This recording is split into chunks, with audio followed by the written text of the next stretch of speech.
शिव पुराण में लिखा है,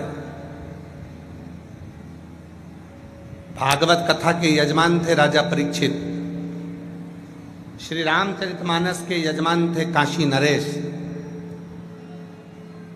पर दुनिया की सारी पुराणों में केवल एक पुराण ऐसी है, शिव महापुराण, जिसका यजमान बना भी तो मेरा देवाधिदेव महादेव बना है, भगवान शिव। इसलिए पाटीदार जी 7 दिन तक जो यजमान बनकर बैठता है, हम उसको शंकर और पार्वती का ही स्वरूप मानते हैं। कहीं शिव जी ने कृपा कर कर आपको इस कथा का यजमान पद देकर विराजमान करा। और भगवान से प्रार्थना करना, जितने भी यहाँ पर बैठे हो और जितने ऑनलाइन कथा को सुन रहे हो, फेसबुक यूट्यूब पर सुन रहे हो, बाबा से आज कथा के मध्य में ये प्रार्थना करना कि तुम मुझको ऐसी कृपा करना कि एक दिन मैं भी कथा का यजमान बनूं और बाबा की कृपा से कथा में जाकर ऐसी। चंचुला देवी के मन में एक भाव था। तुमरुका जी ने हाथ जोड़कर ईसर गोरा बनकर आए हुए भगवान शिव और पार्वती जी से पूछा, प्रार्थना करिए। चंचुला के मन में चल क्या रहा? शिव जी मुस्कुराकर बोले, चंचुला जो मांग रही है वो दुनिया की किसी स्त्री ने आज तक नहीं मांगा। क्या मांग रही है? शिव जी बोले, बड़ा मुश्किल है देना।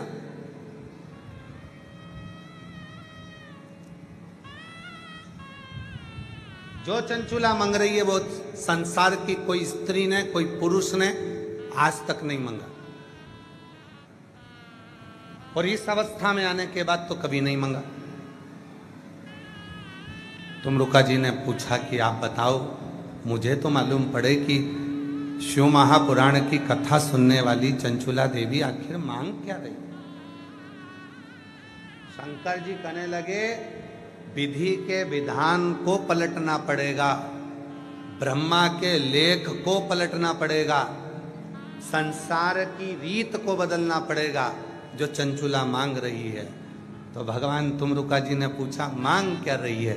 तो कहा, चंचुला मांग रही है, भले में बेधव्य हो गई, पर मैं जब प्राणों को त्यागूं तो पति लोक में रहूं और सतियों के तीर्थ में निवास करूं, बस ऐसी प्रार्थना।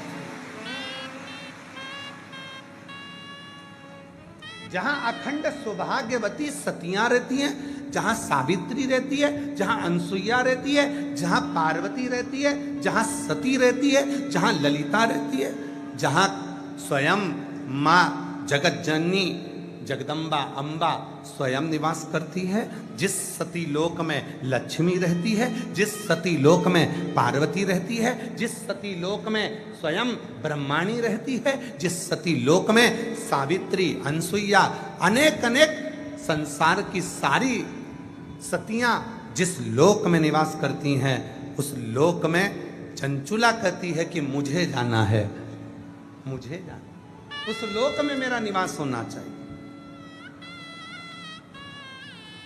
पर ये तो बेधव्य हो गई, फिर उस लोक में कैसे रहेगी? शिव जी बोले, यही तो टेंशन है, विधि के विधान को पलटना पड़ेगा, ब्रह्मा के लेख को पलटना पड़ेगा, और अगर इसने कथा पूरी सुन ली तो फिर विधान पलटना ही पड़ेगा, और मुझे आखिरी में से पति के लोक में अखंड सौभाग्यवती बनाकर भेजना ही पड़ेगा।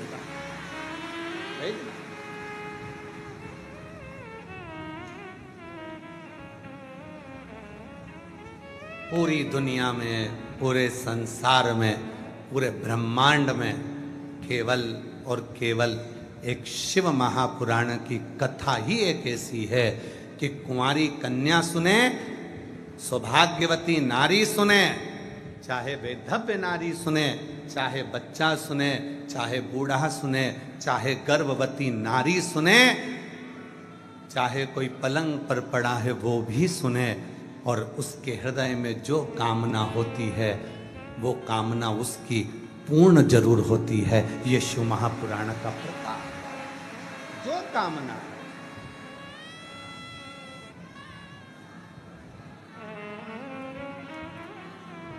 वही कामना मांगा है भोलेनाथ से, हमें और कुछ नहीं चाहिए।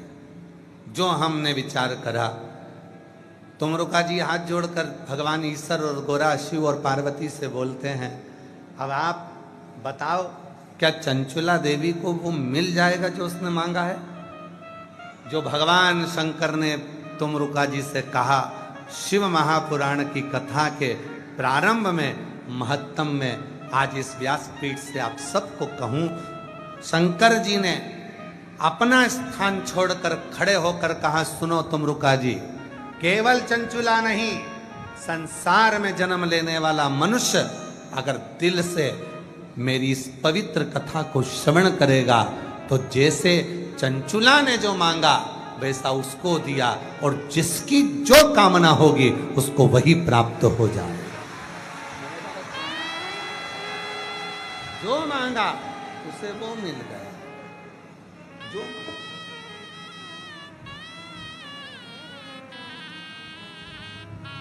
आप बस उसको दिल से पुकारे।